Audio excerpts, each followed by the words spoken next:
Yo, yo, what is up, crew?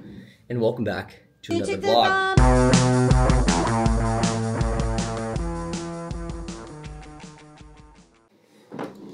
I am just getting a few things ready for my work day before Zhu and I head to the gym. I hope everyone had an amazing weekend and that you did something this weekend that allows you to disconnect and maybe reconnect with yourself. I usually, at the beginning of the workday when I have time, just kind of like to do a little bit of checks and balances, take a look at the things that I have coming up for the day, something that I usually do the night before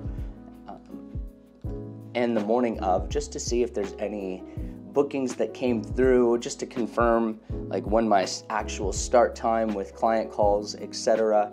are, just so that way I have a knowingness and conviction in really where my energy needs to be for the day. I have this friend, maybe you've heard of the book Miracle Morning. If you have, Hal Elrod is an amazing guy, and in that book he says, win your morning and you win your day. Now, I mentioned in a previous video what it means to have levers for progression in your life. And one of the levers that I have in my life is going to the gym in the morning and feeling accomplished in that sense. Another one is doing my morning prayer and reading scripture, whether it's the book of Enoch, the book of Job,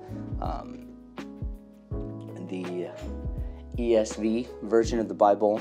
It varies, but I like to pull that lever in the morning because it makes me feel amped, it makes me feel jazzed, and it makes me feel good to go. I just got the cue that we are ready and it is time to get rocking and rolling. So we're gonna go get our shoes on and head to the gym because it is a bit of a later start, and I'll check in with y'all in the next clip. Peace. Yo, yo. And we are back.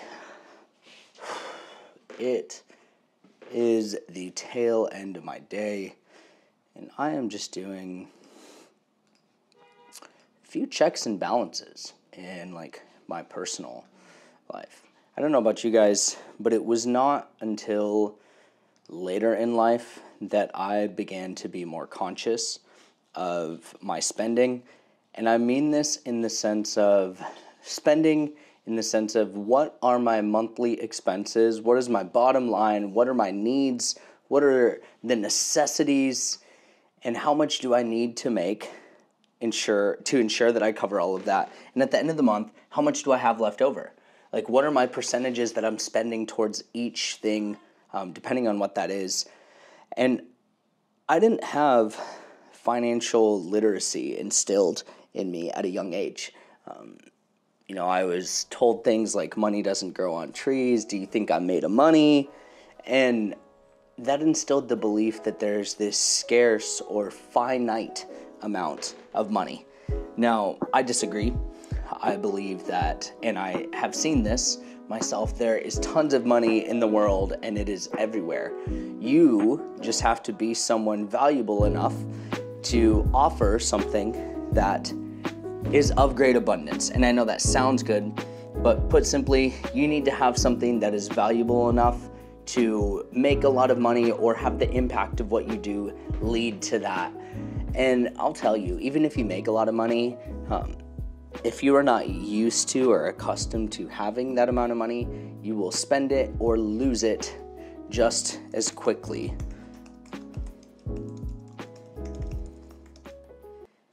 So I'm looking up right now what statistic of lottery winners go broke, and nearly 1/3 of lottery winners eventually go bankrupt within 3 to 5 years, which is more likely than the average American, according to the Certified Financial Planner Board of Standards. So what that tells me is the real problem is not how much money you have. The real problem is how you are using the money that you do have. And I have another friend that says this in a different way, and I'll reframe it and paraphrase it. True wealth is not about how much money you have. True wealth is about how you use the money that you do have. And with that being said, I'm currently going through like my percentage of spending, things that are my bottom line, etc., and just really clarifying like how much is this percentage, because it's good to know, what percentage of my spending is going towards rent, what percent, or mortgage, whatever it is for you, what percentage of your monthly spending is going towards your insurance, your internet, all of the things, because many people are living outside of their means and they have no idea that they are. And I believe this statistic is that a general rule of thumb is that you should not spend more than 30% of your total earnings on your rent or mortgage. So what that means is if you earn $3,200 a month before taxes, then you should be spending around $960 per month on rent. Now, out here in California, rent and mortgages are super expensive, so most people do have to double up and, make things work. However, for those that are trying to extend themselves and get themselves further, if you do not have like a surefire budget every single month that you are abiding by with a savings plan that is a part of that, you are setting yourself up for failure. Now, I'm not here to sell you anything. I do not do finance coaching. I will never do finance coaching. I don't do credit coaching. However, my buddy Ryan has an amazing course. It's $25 per month. It's called I Teach Credit. Now, it shares a lot about credit and debt. Now, it is not about budgeting. However, if you have no information in regards to credit at all, and you just don't know where to start with a budget and then educate yourself. Because the surefire best way to set yourself up to ensure that you have the best 2024 of your life is to get a budget plan in place, get your finances in order, and ensure that you know what the fuck credit is and how to use it to your benefit.